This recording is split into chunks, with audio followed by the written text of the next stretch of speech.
What's good, ladies and gentlemen? Welcome back to the channel. I'm Lotus Sauce, the one who never knows best, and in today's video I'm here to talk to you guys about some more Marvel Tokon Fighting Souls, because as you guys saw, as you guys know, we just yesterday, as of this recording, got the reveal from Magneto, Green Goblin, and Carnage as the Knights of Doom team, which I ain't gonna lie, to me is the coolest team in the game so far. Like, I don't know what they got planned for that Ghost Rider team, but it's gonna be hard to top this one, because like, these ain't even necessarily four characters I want to play like that, but the aura is just unmatched. Like, it's easily the coolest trailer and reel that we've gotten so far. But we do have one of those PlayStation blog posts that I have not taken a look at, so I want to take a look at it with you guys here today. So Magneto, Green Goblin, Carnage announced for Marvel Tokon Fighting Souls. Meet the Knights of Doom. During the latest state of play, we revealed the fourth team to join the roster, the Knights of Doom. If you haven't seen the latest team reveal trailer yet, be sure to check it out below. The fourth team joins the battle, Knights of Doom, and this key art is sick. Speaking of key art, the new like official full key art that they showed, I don't know if that's like just gonna be for the base version of the game or if it's only for like the deluxe, the ultimate, whatever. But with Champion and some of the other characters also added in there, it's so sick. It's so sick. But yeah, this is fire. Would not have expected Green Goblin or Carnage to be characters that I'm interested in, but all of these characters look really cool. I don't know if I'll actually end up maining any of them, but like the designs, bro, the art and animation for this game is ridiculous, dude. Like, look at this. Look at this. Yeah, I'm sorry. They are the coolest team in the game right now. Like, I you know what I'm saying? I ain't, bro, it's nuts. It's nuts. But anywho, led by Dr. Doom, voiced by Sungwon Cho, Knights of Doom bring three powerful newcomers to the Marvel Tokon Fighting Souls roster. Magneto, voiced by James Arnold Taylor, Green Goblin, voiced by Steve Blum, which I didn't catch in real time, but he does a phenomenal job. Steve Blum is honestly one of my personal favorite voice actors of all time. I'm sure a lot of you guys can relate because he was the voice of my childhood as somebody who grew up actively watching Toonami. If you know, you know. You know what I'm saying? I'm sure a lot of y'all grew up loving Steve Blum for the same reason that I did. And Carnage, voiced by Kellen Goff. This fearsome team of villains may have taken some fans by surprise. How did these characters come together as a team, and what motivations drive each of them to enter the tournament? All this will be revealed in a dramatic story that you can experience in the episode mode, which I'm looking forward to. The story mode wasn't something that I necessarily cared about, but I genuinely am interested in what on earth brought these characters together, other than, I guess, a hatred for Spider-Man, apparently. We're also excited to unveil a variation of a previously revealed stage, the night version of Marvel's New York. This stage serves as the home stage for the Knights of Doom team, depicting a striking nighttime version of New York that contrasts sharply with its previously revealed daytime version, and it looks sick. They showed it in the trailer. You got to see, you know, a little look at it, and it looks really, really cool. Maybe even better than the daytime version, honestly. We hope you enjoy seeing the city transformed after dark, and keep an eye out as this stage is packed with hidden Easter eggs, some of which we already saw for ourselves. You can see She-Hulk in the background, Mary Jane in the background. There's an advertisement for a concert by Luna Snow, all types of things. Matter of fact, I should open the trailer up in another tab so we can jump back and kind of take a look at some of those things. Some of you guys pointed out stuff to me that I didn't even notice, as well as my chat, which, by the way, you guys don't know this because it's kind of hidden right now. Not that it's that relevant, but this is being recorded live on my Twitch stream right now at twitch.tv/LotusSauceTheCore. Link is always in the description down below, where you guys can go ahead and follow the streams. I do multi-stream sometimes, but like, I stream on Twitch way more than I stream on YouTube. So if you want to keep up with everything that I be doing that's not a YouTube video, that's where you can find me. Links in the description down below. I don't have the chat or anything on screen right now, so they can't really say hi to y'all, but they're there. You know what I'm saying? Anyway, a new playable character. So we have Magneto, a supremely powerful mutant who has long stood as one of the X-Men's greatest adversaries. Magneto possesses the ability to generate and manipulate magnetic fields. Also realized I have my camera blocking that a little bit. Hopefully it wasn't too bad for y'all. Driven by his belief in mutant supremacy and the domination of the world by his kind over humans, Magneto fundamentally rejects the X-Men's ideal of peaceful coexistence between humans and mutants, placing him in direct opposition to them. How will a man of such overwhelming strength and pride come to align himself with Dr. Doom? Stay tuned to find out. In gameplay, Magneto turns the battlefield into a weapon, hurling surrounding objects at his enemies.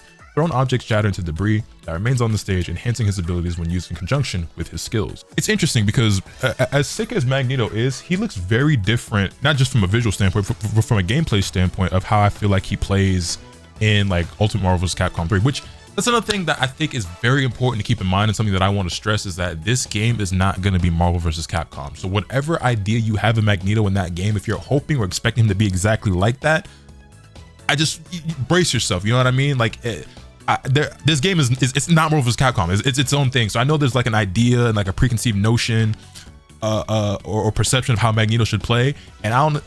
We can take a look here. I don't know if he's gonna have an 8-way dash and magnetic blast and everything like that, but he's a bit different. You know, he actually is hurling objects at people in this game, which is something that he doesn't really do in MVC. But Yeah, we take a look here.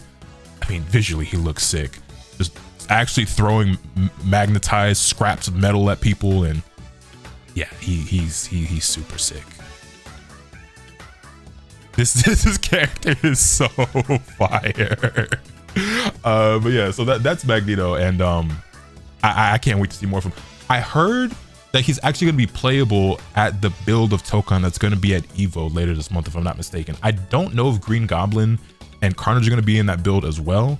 I think they only specified Magneto. I don't know if that gets mentioned here in this article or not, because like I said, it was mentioned to me secondhand, so I haven't like seen that information for myself. But I'm so jealous. I haven't been to any events this year, as you guys know. Like I haven't been to Frosty Faustings or Combo Breaker. I won't be at CEO Evo. It's just not in the cards for your boy. You know what I'm saying? I ain't been to no events this year, and I probably won't be going to any events this year. But you can always catch me restreaming them on Twitch. Anyway, back to the blog post. As debris swirls across the screen, Magneto truly lives up to his title as the master of magnetism. Then you have Green Goblin, which, okay, like, I don't read the comics. Again, I say it all the time. I'm never going to pretend. I haven't seen a million different Green Goblin designs, but I've seen a few, okay? Y'all let me know if I'm bugging. I do say this as a non-comic book reader. This is one of, if not the sickest Green Goblin designs ever. He looks so unbelievably cool. Love the voice acting by Steve Bloom, and the gameplay looks like it's gonna be toxic and obnoxious with the glider and everything, and like with the bombs and everything. I don't know if he's gonna be like a set play character or a trap character or what, but yeah, he looks really, really cool. A supervillain clad in aviator-like combat suit, Green Goblin is the infamous arch-enemy of Spider-Man. Behind the mask is Norman Osborn, a prominent presidential candidate of the United States, living a double life that blends public respectability with utter madness. Obsessed with defeating Spider-Man, Green Goblin showcases both his twisted personality and relentless determination in Marvel Tokon Fighting Souls. Riding his bat-shaped glider, Green Goblin excels at high-speed movement. He uses a wide variety of projectile weapons, such as razor bats and pumpkin bombs, to harass your opponents, then swoop in for devastating aerial assaults. True to his nature, his attacks are unconventional and tricky, making him highly effective at disrupting enemy attacks. If we take a look back at the trailer, look at his gameplay, to me it looks like he's a lot faster when he's on the glider. The glider is something that he can like mount and dismount, and it looks really, really cool. But he's noticeably slower when he's not on the glider. So you see here he's throwing out the bats and the bombs. When he's off the glider though, his movement speed is way slower compared to the glider. The glider also being a projectile that looks like he can send back and forth, giving me memories of that original, you know, Raimi Spider-Man movie. Really, really cool. The Spider-Man dodge. Yoink. That's his grab, uses the pumpkin bomb, and then we get Carnage. So moving back over to the blog post, Carnage, who again, incredibly sick design, dog. I did not know, by the way, that Carnage had this much motion, okay? Like, I expected there to be a decent amount of people who were like, oh man, I wanted Venom. Venom is so much better. Why didn't we get Venom, right? Just because Venom is, I think, more of a household name. It's bigger, more well-known, more popular. And there has been a handful of that I've seen like across Twitter and whatnot, but I've seen a lot of people that are like, hell yeah, Carnage, let's go, this is sick, you know, you Venom fans, like, hold that, you know, dunking on, you know what I'm saying? Like, I seen a meme of like, y'all know like the old meme of like Venom like slam dunking on somebody. I seen somebody now make it that was Carnage dunking on Venom. That was pretty funny. But yeah, I ain't realized he had that type of motion. There's a lot of Carnage fans out there who are really excited and pumped that this character's in the game, and understandably so, because I ain't gonna lie, he's probably the coolest looking character out of all of them on this team, which is crazy because I don't know, I feel like I should like Magneto more. Maybe it's just because I have an affinity towards X-Men, because it's one of the only like series or like characters in Marvel that like I'm familiar with at all, you know what I'm saying? But yeah, no, Carnage looks sick. So Carnage is a villain who revels in chaos and destruction above all else, which we could tell. Originally a psychopathic serial killer, he became what he is today after bonding with a symbiote. Currently, Carnage is imprisoned in the Raft, the world's most secure prison designed to hold supervillains. His personality is brutally aggressive and utterly merciless, that much I could tell. In combat, Carnage transforms his arms into bladed weapons and uses symbiote tendrils to unleash relentless attacks. Landing hits with his tendrils places enemies into a temporary symbiote-infested state. While infested, Carnage's skills are empowered, allowing him to tear through defenses and drain enemy health, even through guards, for overwhelmingly one-sided assaults. Now, I'm not entirely certain, based on how this reads, if draining enemy health just means that he's doing a massive amount of chip damage, or if he's like stealing the health.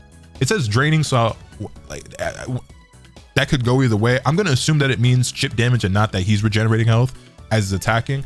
But it looks like his attacks are going to basically poison the enemy, and they're gonna take more chip damage. You can think of it like Bleed into Exhale with Darius, or like God, there's a million characters out there who have a mechanic like this, but I'm drawing a blank on all of them right now. Darius from Twixt Hill is the only one that comes to mind at the moment because I've been playing that, I guess, or like Aki maybe in Street Fighter, or Fong in Street Fighter 5. So something of that nature, right? Where you're taking like extra chip damage, I would imagine. And yeah, I mean, he just looks very brutal, merciless, just hacking and slashing, and the tendrils and everything looks sick, the claws, the blades. But we jump back over there. Can you actually see in the trailer itself when that type of thing is activated? Yeah, this is, bro, he's animated so sick. And then also this is the New York like nighttime stage, so you see Josie's back here. After somebody in my comments in the trailer reaction did mention to me what this is, I honestly forgot. You see Nelson and Murdoch, you see Matt Murdock in the background. As I mentioned before, you can also see not in this frame, but in, yeah, there you go, there's She-Hulk back there along with Mary Jane behind her. You see the advertisement for Luna Snow, and just there's, like I said, tons of different Easter eggs. Fisk back there, which I've now learned is the Kingpin. Many people in my comments were sure to inform me about that. So yeah, just a lot going on these stages. But I'm looking for an indication. Hold on, I think I see when Spider-Man does actually get hit after here. It's hard to tell because like the bit rate and everything doesn't hold up that well. But it looks like you can see some sort of like red aura or of some kind, or like also I just noticed that I did not turn off my chat or sub goal from this scene, but it doesn't matter. Y'all gonna be all right. Say hello, chat. Say hi, YouTube. But yeah, it looks like I do see some sort of like red glowing effects on Spider-Man that indicates that he probably has been affected with the symbiote, which is going to, you know, increase the amount of chip damage that he's taking or whatever. At least I think, but I don't know. But then it looks like maybe that was just like a lingering effect from the attack, because when he recovers, actually, it doesn't look like it's still there. Like when he gets hit by this move, it looks like it's removed.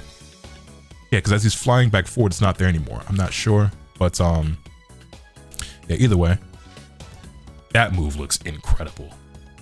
Like, dude, this was easily the sickest trailer. Magneto throwing a car at him. Yeah, I don't know, man. I might have to try out every character in this team. I don't know if I'm gonna love them, but they're this, man, Arxis, they really, by the way, I don't think I'm gonna make a whole separate video talking about it because we just don't have enough information. But apparently next month at Anime Expo, Arc System Works is revealing a new game, and it's going to be an anime game of some kind, and it's being directed by a director who's previously worked on Sword Art Online games. Now, I've seen people having a lot of hopium and a lot of copium about this game. Is it a new fighting game? What type of game is it? So let me calm down, because I ain't trying to get myself gassed up, okay? We have very, very little information. You see the smile? I'm getting excited. I'm getting excited thinking about it, because Arc System Works, they just be making bangers, right? We're pretty sure that it is obviously an anime game, you know? We know who the director is, and it is somebody who's mostly worked on Sword Art Online games, from my understanding, from what I've been told. I honestly haven't looked into it yet, because I wasn't even really planning on talking about it, but it just came up in my head, and I felt the need to get it off my chest. I've seen people hoping for like a My Hero game, or a Kagurabachi game, or Demon Slayer game, or Naruto game. Look, I'm gonna say this right here, right now. For years, people have asked me if I could have ArcSys make another game like DBFZ, what would it be? And my answer has always been Naruto.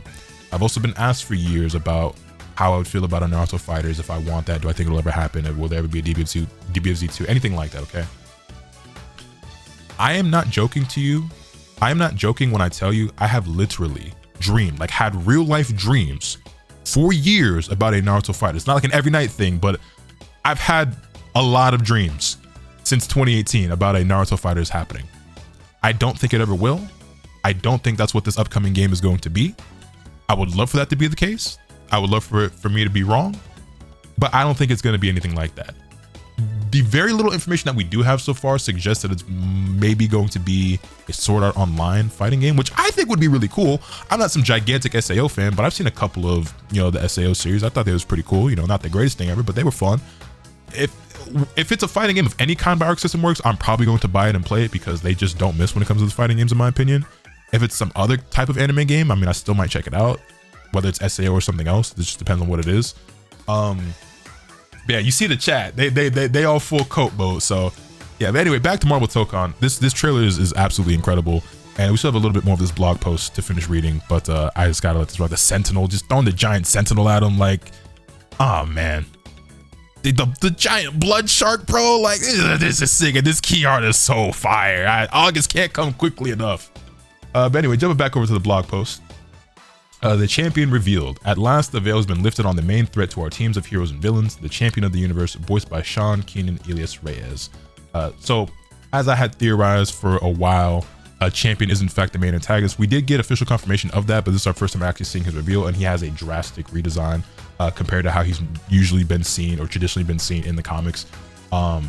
They did my boy some favors. He a nigga handsome and wealthy now, you feel me? At last, the veil has been lifted on the main threat to our... Oh wait, I just read that.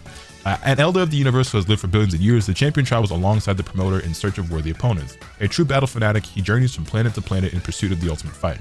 Those who fail to satisfy him in combat face the annihilation of their entire world, and this time, Earth has been chosen as his next target.